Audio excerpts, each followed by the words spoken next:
La Mutualité française Guadeloupe, qui est l'union régionale de la Mutualité française en Guadeloupe, regroupe 27 mutuelles et sections de mutuelles, soit 250 000 adhérents, dont les intérêts se doivent d'être défendus. Les membres du bureau et les responsables des commissions de travail de l'Union ont, au cours d'un petit déjeuner de presse, tenu à mettre l'accent sur quelques points qui tendent à ternir les relations entre adhérents et mutuelles.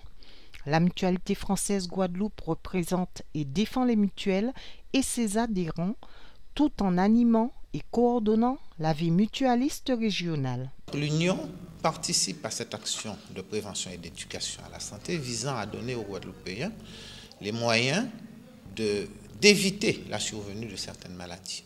Ou encore, quand ils ont déjà cette maladie, c'est ce qu'on appelle la prévention ou l'éducation thérapeutique, quand ils ont déjà cette maladie, comment faire pour mieux la gérer, mieux la supporter.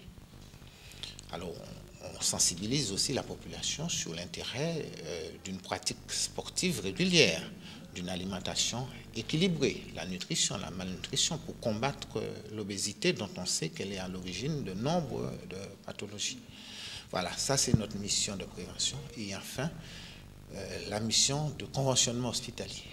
Nous signons des conventions avec les établissements hospitaliers publics et privés pour faciliter l'accès à ces établissements, à nos adhérents, et à des coûts maîtrisés, pour leur permettre d'avoir des soins de qualité à des coûts négociés. Dans l'Union, la LMDE ou la Mutuelle des étudiants est représentée et met en évidence les difficultés que rencontrent les étudiants face au manque de revenus auxquels ils sont confrontés et à l'augmentation de la taxe sur les conventions d'assurance de 3,5 à 7% par le gouvernement. Un étudiant, c'est quelqu'un qui, par définition, n'a pas de revenu mensuel et dès lors qui vit dans une certaine précarité.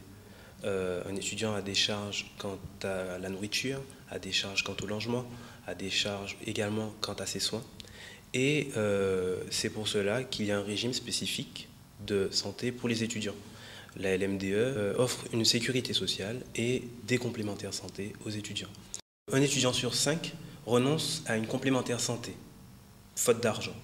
34% de nos étudiants renoncent carrément aux soins, toujours faute de moyens. Alors, c'est une santé précaire et le danger réside justement dans le renoncement aux soins. Parce qu'un étudiant qui renonce à se soigner, c'est un étudiant qui va aller étudier malade, qui va peiner de plus en plus pour réussir ses études et c'est un risque à terme pour la société entière. Quand le gouvernement vient imposer aux mutuelles de supporter une nouvelle taxe, au final ce seront les étudiants qui supporteront cette charge. Alors la LMDE se fait la voix des étudiants quant à la contestation plus ou moins de cette taxe, puisque nous voulons que la LMDE soit exonérée. Cette rencontre fait l'objet d'un des aspects du plan de communication de l'Union, dont d'autres initiatives seront aussi valorisantes. Les prochaines actions et les prochains rendez-vous en termes de communication, ce sera dès le mois de novembre avec la mise en service du site internet de la mutualité qui va se mettre en place. Et là, on aura toutes les informations sur l'activité de l'Union, sur l'information de l'actualité de la mutualité, donc toute une série d'informations qui permettra à tout un chacun et au grand public de connaître un peu ce qui se passe dans l'environnement de la mutualité. À l'image de l'Hexagone, plus d'un Guadeloupéen sur 2 sont protégés par une mutuelle de la Mutualité française grâce à sa place de leader d'opérateur régional en complémentaire santé solidaire.